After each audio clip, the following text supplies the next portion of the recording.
Բարև ձեզ ժողովուրդ։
Համեցեք, անցեք նստեք։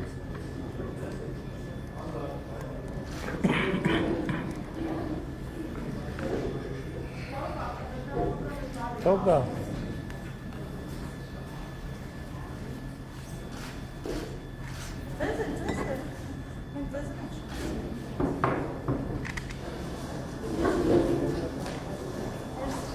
Համատես իրար։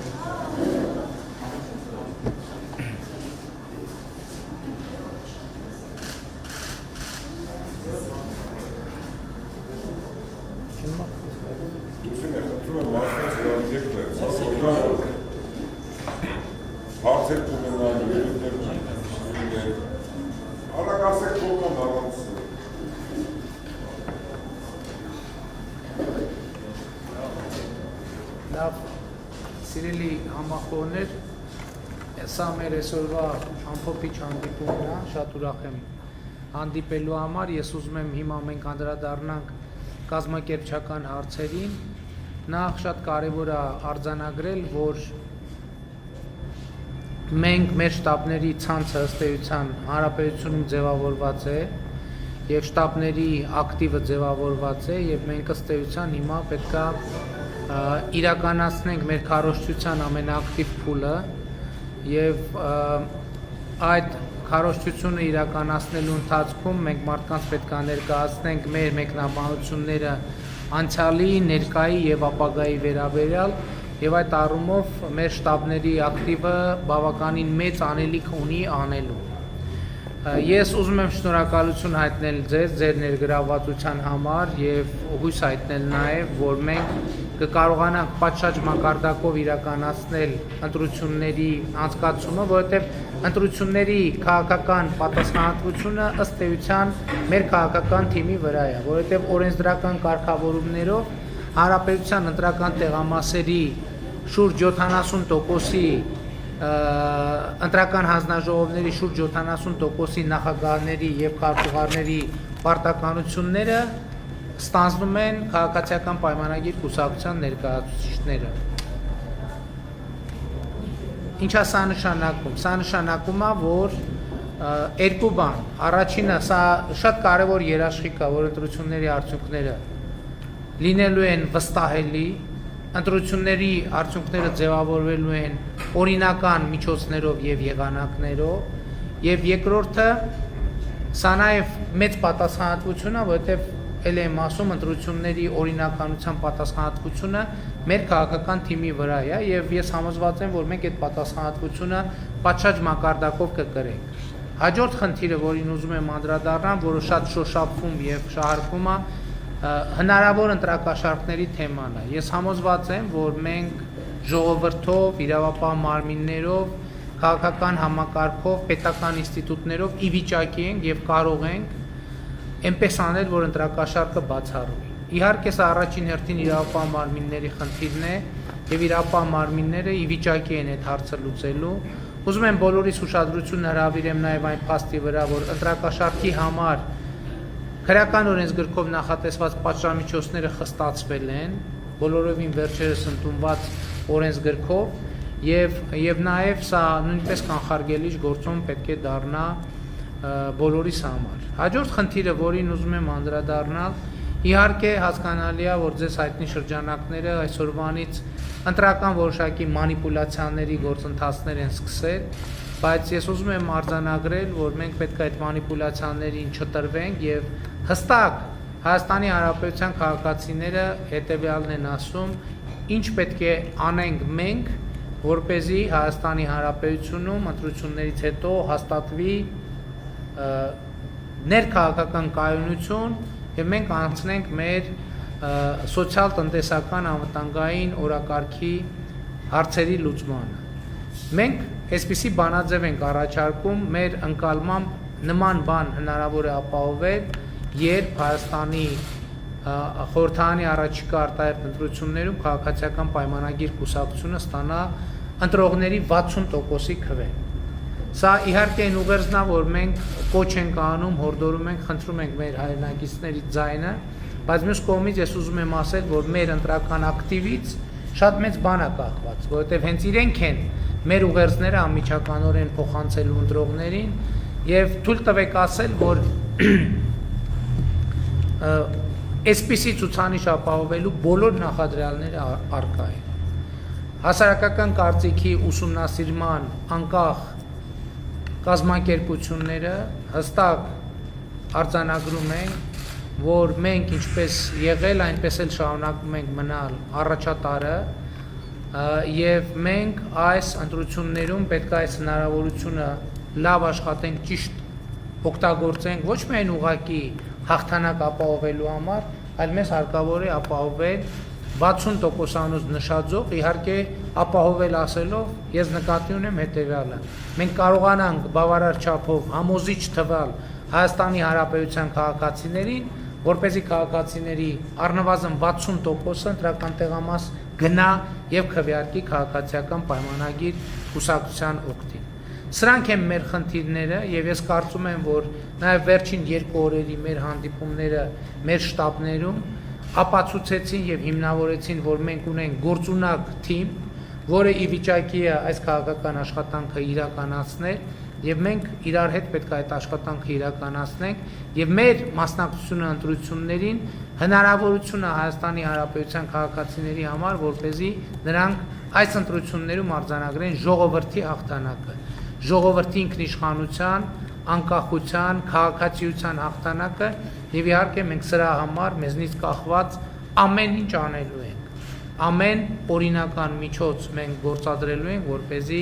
այս խնդիրը կարողանանք լուծել եւ ես վստահ եմ, համոզված եմ, որ մեր քաղաքական թիմը մենք բոլորս ունենք բավարար չափով կամք, վճռականություն, հաստատակամություն այս հարցը լուծելու համար։ Եվ ուզում եմ շնորհակալություն հայտնել նորից ձեզ մինչև այժմ կատարված աշխատանքի համար եւ ուզում եմ նաեւ Հայաստանի Հանրապետության քաղաքացիներին տալ նաեւ հետեւյալ ուղերձը, որ ըստ էության մենք այսօր ունենք բացառիկ իրավիճակ, երբ որ Հայաստանի բոլոր ժամանակների ղեկավարները ընտրություններին մասնակցելու են եւ Հայաստանի Հանրապետության քաղաքացիները ունեն հնարավորություն տալ գնահատական,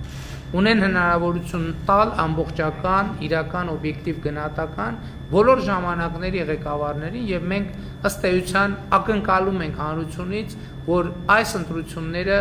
կդառնան ինչ որ առումով բառից քաղաքական իհարկե իմաստով դատավարություն Հայաստանի Հանրապետության բոլոր ժամանակների, բոլոր ղեկավարների եւ բոլոր իշխանությունների գործունեության վերաբերյալ։ Եվ ըստ էության մենք սա շատ կարևոր քաղաքական կոնտեքստ է, որովհետեւ սրանով հնարավորություն է ստացվում, որ մեր պատմության այս ժամանակաշրջանը, այս շրջափուլը ամփոփենք եւ բացենք նոր էջ երրորդ հանրապետության պատմության համար։ Եվ այդ երրորդ հանրապետության պատմության նոր էջը մենք հույս ունենք, որ այդ էջի գլխագիրը լինելու է մեր կարգախոսը, այսինքն մենք բոլորով արձանագրելու ենք, որ ապագա կա, բայց այդ արձանագրումը մեզ ոչ թե բերելու է սպասման, այդ արձանագրումը մեզ բերելու է գործողության, որովհետև երբ որ ասում ենք ապագա կա, դա նշանակում է, որ մեզնից յուրաքանչյուրը պատրաստ է իր ուժերի առավելագույնի չափով ներդրում անել այդ ապագայի կերտման գործում եւ շնորհակալ եմ բոլորիցդ այս պատրաստակամության համար։ Սա մեր օրվա եզրափակիչ հանդիպումն է, եթե մենք այսօր ամեն ինչի մասին չէ, բայց շատ մանրամասն խոսակցություններ ենք ունեցել մեր 5 նախընտրական շտաբներում, նաև 3 ենք շատ մանրամասն խոսակցություններ ունեցել, եթե հարցեր ունեք, ես հաճույքով կպատասխանեմ հարցերին, իսկ եթե պարզվի, որ հարցեր չկա, մենք օրը կամփոփենք մի քանի աշխատանքային հարցեր, աշխատանքային կարգով քննարկելով մեր կենտրոնական շտաբի ներկայացուցիչների մասնակցությամբ։ Խնդրեմ, համեցեք։ Բոլորի շատ պարզ է, որ այսօր տեղի ունի անցյալի և ներկայի միջև պայքար։ Եվ վճռում ենք ապագայի խնդիր։ Սրանում երկու կարգի դիներ չի ստացվում։ Ես համոզված եմ և դային պարզիտ եմ, որ արդեն ձեր գործունեությամբ կարողացել եք օտրել դերի գլուխը, բայց դերուտի մի վատ հատկություն, որքան կտրում ես գլուխը, այնքան դուրս է գալիս ուրիշ գլուխը։ Այսինքն դերը 7 գլխան է դիպուկ սովորական, ինչպես ցավոքսրտի և որքիսի մենք կարողանանք ամբողջապես այդ խնդիրը լուծել, ամբողջապես ըստ իս շատ կարևոր է մեր կադրային ռեզերվի խնդիրը։ Այդ ինչպիսի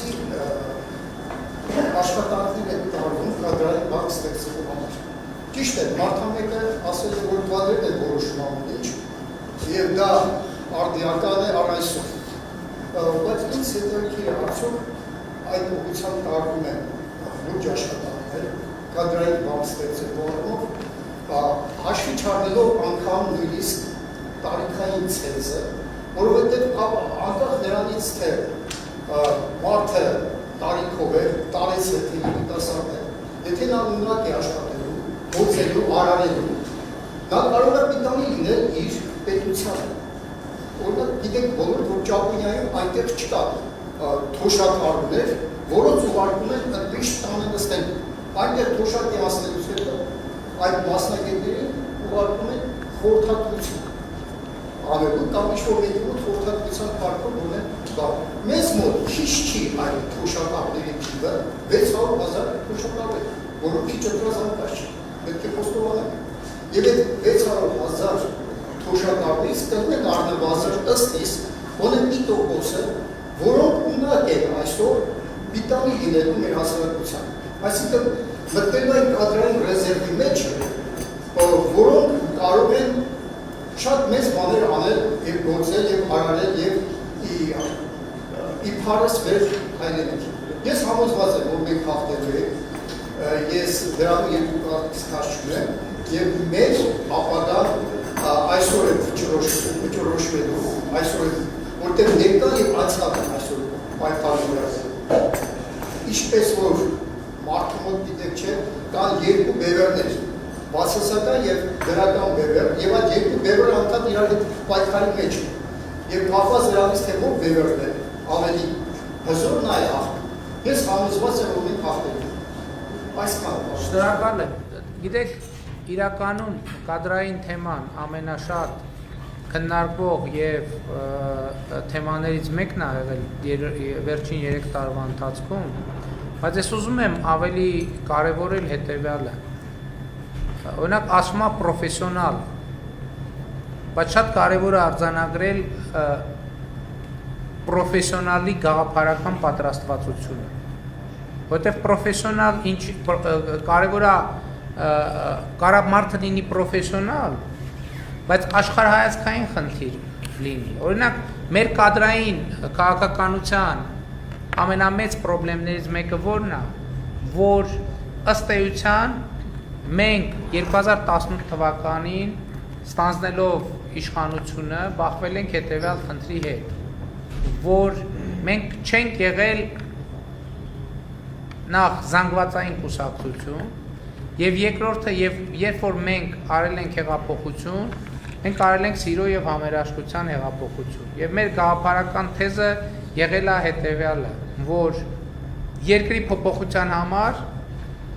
պետք է տեղի ունենա անհատի փոփոխություն, այսինքն մտածողության փոփոխություն։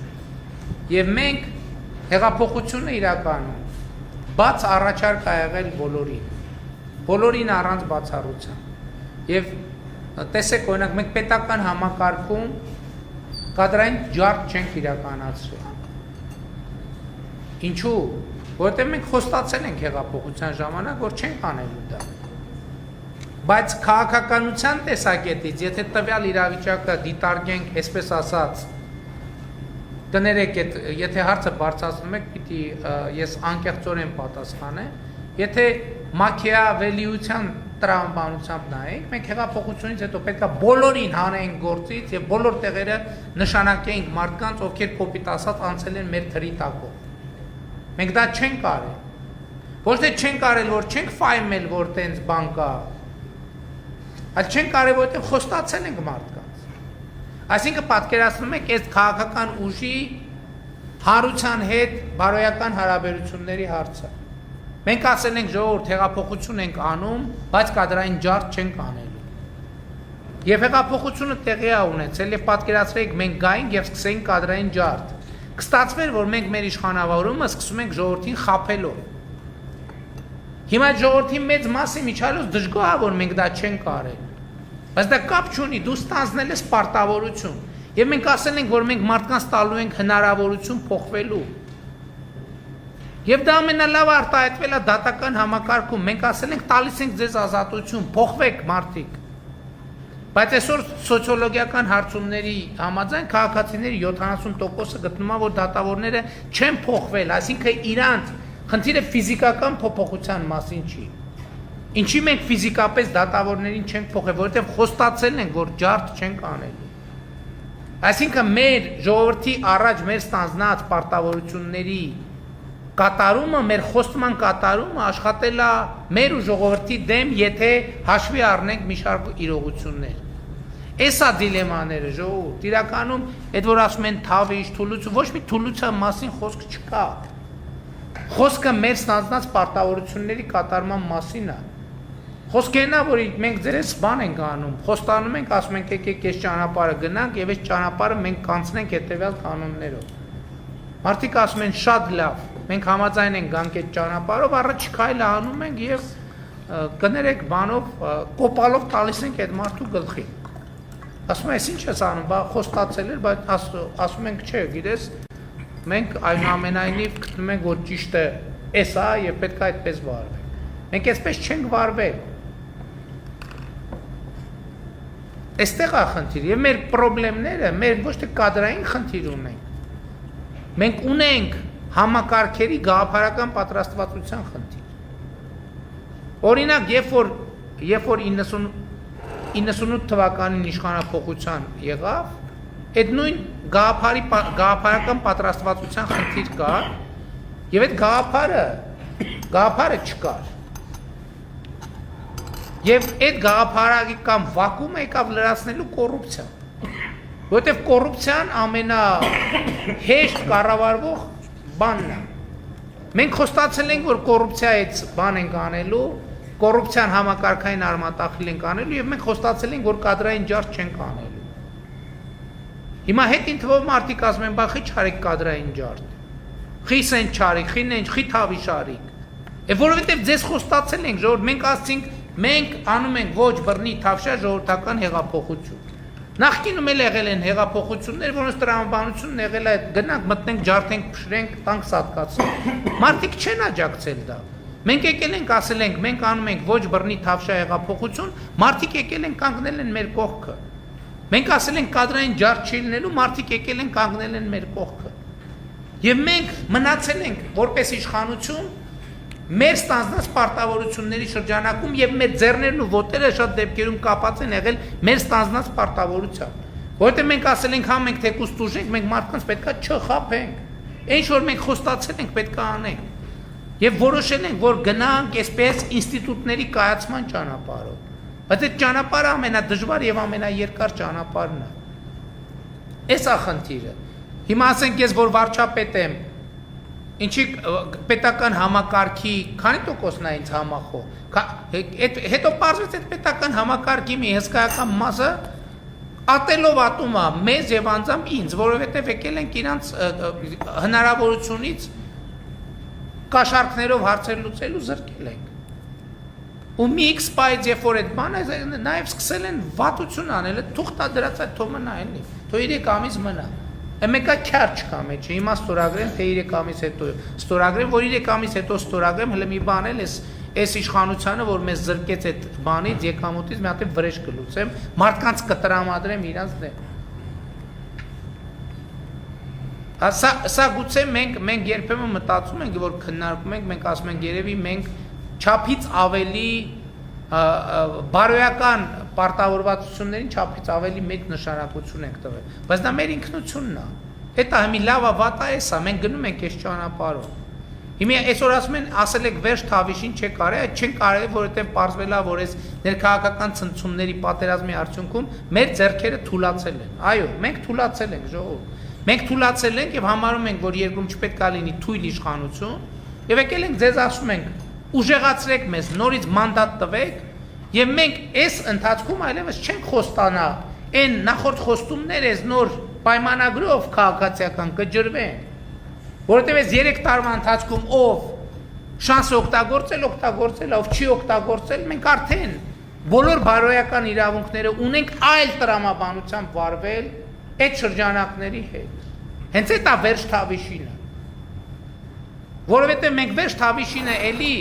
քաղաքական իմաստով չենք կարողանում անել, որովհետև հնարավոր չի անել վերջ Թավիշին այն մանդատի շրջանակներում, որ ստացել ես Թավիշ քարոզելով։ Դրա համար է նաև արտահերտ ընտրություններ արվում, որ նախորդ անգամ ասել ենք Թավիշ, ընդ որում սա չի նշանակում, որ մենք հրաժարվում ենք դրանից։ Դա նշանակում է, որ այդ process-ի մանդատը սպառվեց։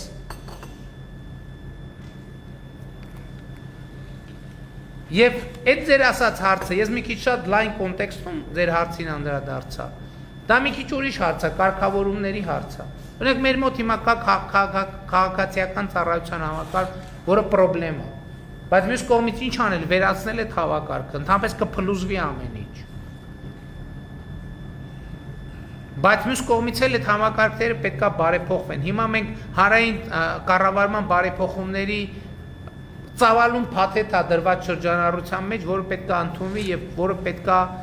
մաքսիմալ անցնցում եղանակով պետքա այդ ճանապարհը անցնի։ Ինչ վերաբերվում է թոշակի անցած մեր հայրենակիցների ներուժը օգտագործելուն, այո, դա հարց է, որը էլի հանրային ծառայության համակարգի բարեփոխումների միջոցով մենք կարող ենք իրականացնել, բայց մեր երկրում կան կարգավիճակներ, որոնք տարիքային ոչ մի սահմանափակում չունեն։ Օրինակ նախագահ, վարչապետ, նախարար, падգամավոր տարիքային վերինչ չունեն։ Այո, քաղաքծառայության եւ հանրային ծառայության որոշակի պաշտոններ կան, որ տարիքային վերին շեմ ունեն, բայց քաղաքական գաղափարական պաշտոնները ոչ մի տարիքային շեմ չունեն, հետեւաբար քաղաքապետ, համայնքի ղեկավար, վարչական շրջանի ղեկավարի համար կա, չունենք, վարչական շրջանի ղեկավար, այո, ուրիշ նկատի ունեմ, այնպես չի, որ այդ հնարավորությունը այսօրվա օրենսդրությամբ փակված է։ Երբ պետք է այդ մարդիկ, ովքեր ձեր ասած կատեգորիայի մարդիկ են, իրանք էլ լինեն ավելի ակտիվ հանրային քաղաքական առումով, որպեսզի ավելի տեսանելի լինեն եւ ներգրավեն այդ գործընթացների մեջ, այնպես որ ձեր ասած օրակարգը լիարժեք ընդունելի է։ Համեցեք։ Այլ հարցեր։ Դե ըստ այդմ ամփոփենք եւ անցնենք աշխատանքային քննարկման։ Շնորհակալ եմ շատ։ Ամենակարևոր արձանագրենք, որ ապագա կա եւ այս ընտրություններում Հայաստանի Հանրապետության քաղաքացին անխուսափելիորեն հաղթելու է։ Սրանում ոչ մի րոպե չկասկածեք։ Շնորհակալություն։ Շնորհակալություն։